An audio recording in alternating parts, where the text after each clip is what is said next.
नीचे पड़ी हुई जैतून की बोतल चची को दी और कहा, चची तेल से शुरू करो, असल मालिश का मज़े तो जैतून के तेल से है।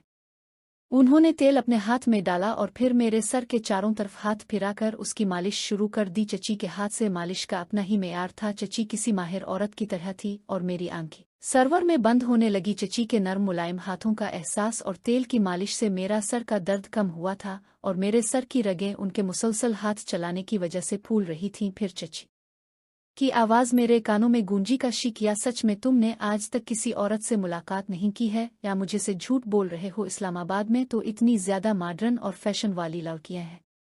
मैं आगे से कहा, अब की बात सच है कि इस्लामाबाद में फैशन और मॉडर्न लड़कियों की रेल पेल है, लेकिन वहाँ भी इतनी जल्दी हाथ में नहीं आती हैं और वहाँ पर अबू का डर भी हर वक़्त साथ रहता है, इसलिए आज तक ना कोई चांस मिला ना कभी हिम्मत हुई है। अब चची ने सर के साथ साथ मेरे हाथ की भी मालिश शुरू कर दी थी। मसल के मालिश कर रही थी चची, कोई 5 मिनट से मेरे सर की मुसलसल मालिश कर रही थी और साथ साथ बातें भी कर रही थी। फिर बोलें कि काशी तमेरी सर काफ़ी बड़ा है और गोल मोल, और फिर बोली, हाँ काशी बेटा फिक्र ना कर, मैं जल्दी ही तेरे शेर के लिए कोई टाइट से औरत का बंदोबस्त करूंगी। और साथ साथ मालिश जारी रखे हुए थी। मैंने चची से कहा कि वैसी चची किसको मेरे लिए लाओगी? तो वो बोलें, जब आएगी तो खुद ही पता चल जाएगा, इतनी फिक्र में क्यों हो? मैंने फिर कहा, फिर भी चची जान बताओ ना, वो कौन है जिसकी मुलाकात पहली दफ़ा मेरे नसीब में आएगी? चची बोली, अच्छा बताती हूँ। मैं खिलखिला के हंसा और चची से बोला, चची ये कमाल किसी गोली का नहीं है, ये सिर्फ जैतून के तेल का कमाल है। मैं 8 साल से अपने आप की इसी तेल से मालिश कर रहा हूँ। बढ़िया। चची ने दोबारा पूछा कि वैसे तेरा तो बहुत अच्छा है। मैंने कहा, वैसे तो मैं कम ही हूँ क्योंकि, लेकिन कभी कभी जब शहवत ज्यादा चढ़ी हुई हो तो ज्यादा अच्छा लगता है। चची हैरान होकर बोली, वाह क्या कमाल का तेल है, एक मेरा कजिन है, अगर गोली खा के तो गुजारा करता है, नहीं तो बगैर गोली के तो वो 5 मिनट तक बस मुलाकात कर पाता है। चची बातें भी कर रही थी लेकिन साथ साथ मालिश करना इसने जारी रखा हुआ था। मैंने चची से दोबारा पूछा, चची जान बताओ ना, वो औरत कौन है जिसकी मुलाकात मुझे खिलाओगी? चची ने कहा, पड़ोस में मेरी एक दोस्त है, इसकी एक ही बेटी है, 24 साल इसकी उम्र है। इसकी शादी आज से 3 साल पहले गुजरात में हुई थी, लेकिन बदकिस्मत से शादी के 1 साल बाद ही उसके मियाँ का एक्सीडेंट हो गया और वो इसमें ही फौत हो गया था। उसके बाद वो बेचारी 2 साल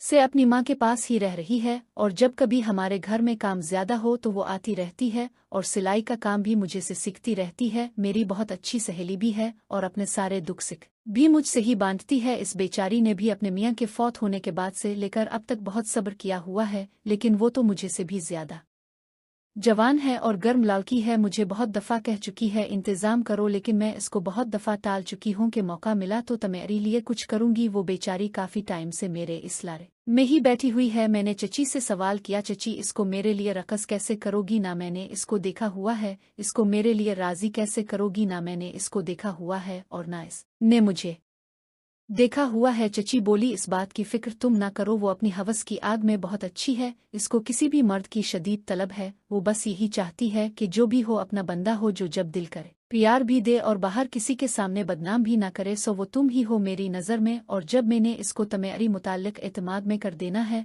तो इसने राजी खुशी मुलाकात करनी है तुमसे। चची की बातें सुन के मेरे अंदर लड्डू फूट रहे। मेरी तरफ देखते हुए बोली, सच में तुम्हारा प्यार कमाल है। और नीचे अपने वाली जगह मुझे दिखाई और बोली, देखो तुम्हारी मालिश से मैं कितना पानी कुछ चुकी हूँ। चारपाई से उठकर बाहर जाने लगी। जब दरवाजे तक पहुंची तो मैंने पीछे से पूछा, चची अपनी सहेली किस दिन खुला रही हो? वो पीछे मुड़ी और जरा सा मुस्कुराई और बोली, सब्र करो, सब्र का फल मीठा होता है। मैंने कहा, चची अपने अब प्यास और बढ़ा दी है, अब सब्र कहाँ से करूँ? तो वो खिलखिला के हंसी और फिर बोली कि बच्चों को स्कूल से आने दो, जब वो दोपहर को सो जाएंगे तो मैं उनके घर जाऊंगी और कल का प्रोग्राम पक्का करवा दूंगी। अब तुम भी उठो और जाकर नहा लो। और मैं भी नहा के खाना बनाने लगी हूँ।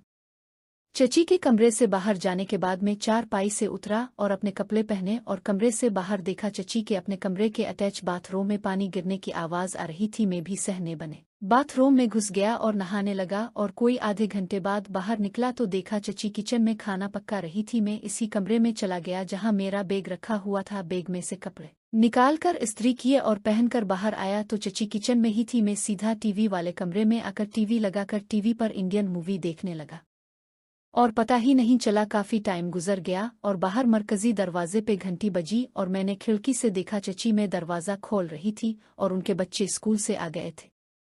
बच्चे अंदर दाखिल हुए तो चची ने उनसे कहा, चलो बच्चों जल्दी से कपड़े बदल लो, मन हाथ धो लो, खाना तैयार है। फिर बच्चे कपड़े तब्दील करने चले गए और फिर चची वहां से सीधी टीवी वाले कमरे में आई और आकर बोली, काशी बेटा किचन में आकर खाने वाले बर्तन रखा दो और आकर खाना भी खा लो। मैंने टीवी बंद किया और किचन में जाकर बर्तन उठाकर दस्तरखां पर रखने लगा और कुछ देर बाद बच्चे और दादी भी अपने कमरे से निकलकर वहां आ गए और फिर सब ने मिलकर खाना खाया। खाने खाकर मैंने बर्तन किचन में रख दिए और हाथ धोकर दोबारा टीवी वाले कमरे में आकर टीवी लगाकर बैठ गया और बच्चे भी खाना खाकर चची के साथ वाले रूम में सोने के लिए चले गए और दादी भी अपने कमरे में आराम करने चली गई। और कुछ देर बाद मैंने देखा चची किचन का काम खत्म करके अपने कमरे की तरफ चली गई और मैं टीवी पे फिल्म देखने में मशगूल हो गया। कोई आधे घंटे के बाद मैंने देखा कि चची अपने कमरे से निकलकर टीवी वाले कमरे में आई और बोली, काशी मैं मोहल्ले में पड़ोसी के यहाँ जा रही हूँ, थोड़ी देर बाद आ जाऊंगी, तुम अंदर से दरवाज़ा बंद कर लो और साथ ही मुझे स्माइल और ऊँख मार दी। मैंने कहा, जी ठीक है चची जान, और वो मेरे आगे आगे चलती हुई घर से बाहर चली गई। मैंने दरवाज़ा अंदर से बंद कर दिया और दोबारा टीवी वाले कमरे में आकर टीवी देखने लगा। लेकिन अब फिल्म है दिल नहीं लगा रहा था। यही बार बार सोच आ रही थी, क्या चची की सहेली मान जाएगी? अगर वो मान जाएगी तो मेरा तो पहला तजर्बा है, कैसे करूँगा? लेकिन अंदर अंदर ही लड्डू भी फूट रहे थे कि जिंदगी में पहली दफ़ा मेरा प्यार भी एक प्यार चखेगा। मैं उन्हीं सोचों में डूबा हुआ था और पता ही नहीं चला 1 घंटे से ज्यादा का टाइम गुजर गया और मैंने टाइम देखा तो 5 बजने में 10 मिनट बाकी थे और 5 बजे तो चचा भी घर आ जाते। लेकिन चची अभी तक नहीं आई थी। ये सोच रहा था, बाहर घंटी बजी। मैं फौरन उठा और जाकर दरवाज़ा खोला तो सामने चची ही थी। वो जल्दी से अंदर आ गई और सीधा अपने कमरे में चली गई और मैंने दरवाज़ा बंद किया और चची के कमरे की तरफ चल गया। अभी मैं चची की कमरे के दरवाजे पे ही पहुंचा था कि दोबारा घंटी बजी। में फिर दरवाजे की तरफ लपका और दरवाज़ा खोला तो अब की बार चचा थे। मैंने उनको देखा और सलाम किया। वो जवाब देकर अपनी मोटर बाइक अंदर ले आए और सह में एक कौन है शेड के नीचे खड़ी कर दी और फिर अपना ऑफिस बैग लेकर अपने कमरे में चले गए। मैंने अब चची की कमरे की तरफ जाना मुनासिब नहीं समझा और दोबारा टीवी वाले कमरे में आकर टीवी लगाकर बैठ गया। कोई आधे घंटे के बाद चचा भी कपड़े बदल कर नहा धोकर टीवी वाले कमरे में आ गए। मैंने रिमोट उनको दे दिया, उन्होंने न्यूज़ वाला चैनल लगा लिया और टीवी देखने लगे। मैंने दोबारा चची की किचन की तरफ जाते हुए देखा, लेकिन मैंने अपनी जगह ही बैठा रहना बेहतर समझा और कुछ देर बाद चची चाय के 2 कप लेकर टीवी वाले कमरे में आई और चचा को सलाम किया और फिर हम दोनों को चाय देकर बाहर चली गई। और फिर इस दिन रात सोने तक मेरी चची से कोई बात ना हो सकी और सब खाना खाकर रोज़मर्रा है कि मामूल की तरह रात को सो गए और मैं भी छत अपनी चारपाई है सो गया। अगली सुबह मैं किसी के जगाने से पहले ही उठ गया था, क्योंकि मुझे पता था आज मेरी किस्मत खिलने वाली है। और मैं उठकर सीधा नीचे बाथरूम की तरफ जाने लगा। जब मैं सहन में पहुंचा तो चची से सामना हुआ, उनके साथ नजर मिली तो वो मुझे बड़ी अच्छी स्माइल के साथ देख रही थी और मैं सीधा बाथरूम में घुस गया। नहा धोकर मैं बाहर निकल आया तो सब लोग दस्तरखां है बैठे हुए थे। मैं भी उनके साथ बैठकर नाश्ता करने लगा और नाश्ते के बाद सब अपने अपने कामों पे चल निकले। मैं भी नाश्ता करके टीवी वाले कमरे में जाकर टीवी देखने लगा। पाकिस्तान इंडिया का मैच लगा हुआ था, वो देखने लगा और बाहर सब के जाने के बाद चची किचन का काम खत्म करके घर की साफ सफाई पे लग गई। तकरीबन 11 बजे का टाइम हो गया था जब चची आखिर में टीवी वाले कमरे में सफाई के लिए आई और सफाई करने लगी। मैं कुछ देर उनकी तरफ से किसी बात के शुरू करने का इंतजार किया, लेकिन उन्होंने कोई बात नहीं की और अपने काम में लगी रही। और फिर मैंने ही खामोशी को तोड़ा और चची को कहा, चची जान हम गरीबों का क्या सोचा है? चची ने पीछे मुड़कर देखा और बड़ी ही अच्छी स्माइल देकर बोली कि ठंडा करके खाना सीखो, इतनी क्या जल्दी है? मैंने कहा, चची जान जल्दी तो होगी, अपने अपनी सहेली की प्यार का बता के मेरे जज्बात को और बढ़ा दिया है, अब कैसे काबू करूं उनको? चची मेरी बातें सुनी और बोली, हो जाएगा बच्चे हो जाएगा, थोड़ा हौसला रख। और दोबारा अपना काम करने लगी और कुछ देर बाद अपना काम खत्म करके अपने कमरे की तरफ चली गई।